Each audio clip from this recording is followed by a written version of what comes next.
overachievers. So today I'm gonna go over the agenda. Please watch everything. There's a lot of good information on here. And then I will also go over one of your sections that I noticed yesterday during office hours that we were having a little bit more trouble, or that I felt like is needed for me to explain. So I'm gonna go over that, and then I'll explain what's gonna happen after. Okay. So here's your agenda for the day. You guys have it on your Canvas account. You don't have a warm-up today. I'm just asking you to breathe. That is it. For 2 minutes, just breathe. After that, you guys are watching this video. And as I mentioned, I'm going to go over a section on page 1. And then you guys are going to continue your independent work. And the way that's going to work today is, so yesterday I was working with Anna and Elizabeth. And I realized that even though after that 1 hour that they were with me, they still didn't finish the assignment, and the point is to be less than an hour. So I'm gonna go ahead and extend the deadline from yesterday's work until today, so you'll have 2 hours to do it. If you already did it yesterday, great, awesome. I appreciate it so much for spending more than an hour on it. That means you don't have anything to do today because you spent 2 hours on it yesterday and today's hours. If you're not done with it, then go ahead and finish that today. And then lastly, your exit ticket, as you notice here, it does say turn in work on Canvas. The reason is because I figured out that I can also write and give you guys feedback on Canvas. I just didn't know that, and that was the only reason why we were gonna go on Floop. So I apologize, disregard Floop, we're not gonna use it. Canvas is the way we're gonna go, so you're gonna submit all your work there, okay? Awesome, so I'm gonna go ahead and try super hard to explain page 1 section, the second section of it. And then just bear with me because I'm gonna be holding my phone and writing at the same time. I didn't know how else to do this just because on the board it's right here, but it can get a little messy. Anything needs to be closer. Okay, let's try to figure this out together. So this is the one that I'm going to go over. Again, this is your first page, but I'm going to go over what does it mean cosine of theta is less than 0 and tangent of theta is less than 0. So essentially, if we read the directions here, all we want to know is what quadrant are my trig ratios going to land. Quadrant 1, 2, 3, or 4. And then this is going to help us in the future trying to figure out, once we have our ratios, how do we know what quadrant it is without calculating it in the calculator. Okay, so I'm going to go ahead and move over here. A few reference points that I know a few have been asking for is, hey, what is the difference between reference angle and then terminal angle? And I hope this helps. The first thing is reference angles is the same angle but with revolutions included. So what does that mean? I have this example right here. So if our angle is 110, right, we're looking at the same angle except now we're adding a revolution, which is that green part. So 360, once we add 1 revolution, that leads us to 470. Right, so it's still in the same place as we notice. We end in the same place, however, we have a revolution included. Now, a reference angle is the angle between where you end, right? So this blue line right here and your x-axis. So now your reference angle is this green line right there. So essentially, since we know that from here to here is 110 degrees, then we know that our reference angle is 70 degrees. So I hope that helped clarify a few of these vocab words. All right, let's move on. So in the first box, it says cosine theta is less than 0 and tangent theta is less than 0.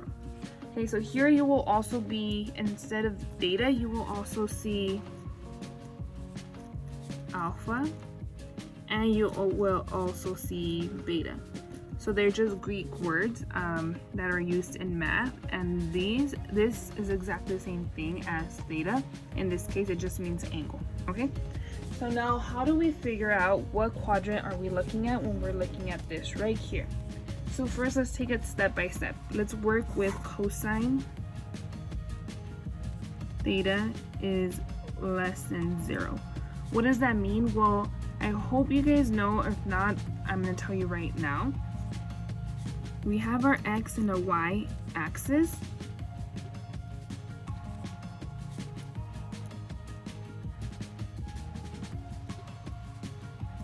This means exactly that. My x is always going to be cosine and my y is sine, right? So we can think of that like this.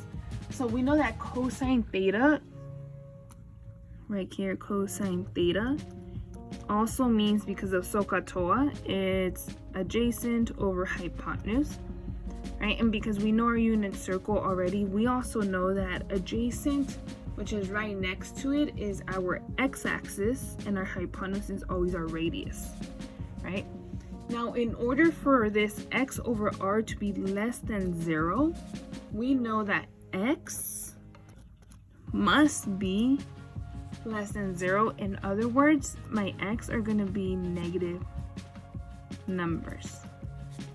So if I go ahead and write my x and y axis here, because this is quadrant 1, quadrant 2, quadrant 3, oops, that is not 3, this is 3, and quadrant 4. Right, this means that, okay, my x has to be in the negative number, so now I can totally disregard this part of my y and x axis, okay? Because I know that x has to be less than 0 in order for this to be true, okay? The reasons for that, go ahead and start plugging in numbers, right? Radius normally is 1 for us. So if we go ahead and plug in 1 or 2, let's put x as 2. 2 divided by 1 is 2, so that 2 is no longer less than 0. However, if we put negative numbers such as negative 2 divided by 1, negative 2 is less than 0, so then that makes this statement true. So now we know that we're working with negative numbers. Now our next objective is, okay, are we working with our negative y numbers or positive y numbers? And that's where tangent comes in. So now we got this one, awesome. Now we're gonna work with tangent. Theta has to be less than 0. Right, we also know that tangent theta is opposite over adjacent. And we know that opposite just means my y-axis over adjacent, as we mentioned up here, that is my x-axis. So now we need to prove that y divided by x is less than 0, right? Okay, now how do we do that? So here, in order for y divided by x to be less than 0, my y has to be greater than 0, right? And why? The reason for that, so y has to be greater than 0, so this means that I'm looking at the positive numbers, right? So the reason for this is because we already know that x is negative numbers. So I'm going to go ahead and write x as negative 2. If we were to plug in a y that was less than 0, so for example negative 1, then this would give us positive 2, and that is not less than 0. Versus if we go ahead and plug in a positive y, so let's say positive 1, and we still kept this negative 2 because again x's are negative, then we have negative 2 is greater than, negative 2 is less than 0, and that's true. Right, that makes our statement true. So now if we go back to our quadrant, we're working with our negative x-axis and our positive y-axis. So that means this trig ratio will be found in quadrant 2, and that's how you find that out. Okay, I really hope this helped you guys a little bit more of understanding it. The other thing that I want to go over that you guys will encounter in the next one, so on this one, is this cotangent is undefined. So I'm going to go over it super quickly right here, and then I will let you guys go so you can finish it or just double check your work. Okay, so cotangent of theta equals undefined. So how do we figure this one out?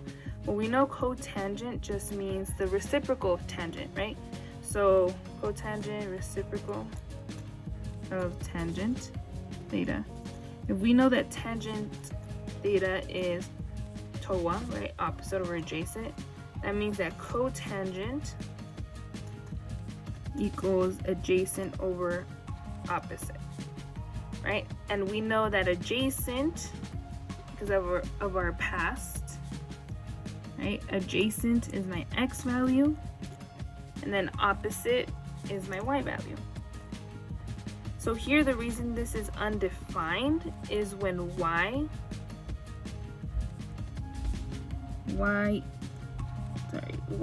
equals 0.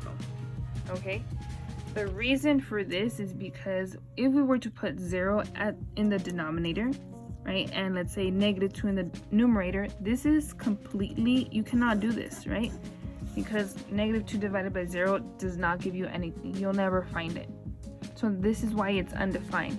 So cotangent theta is undefined when y equals 0.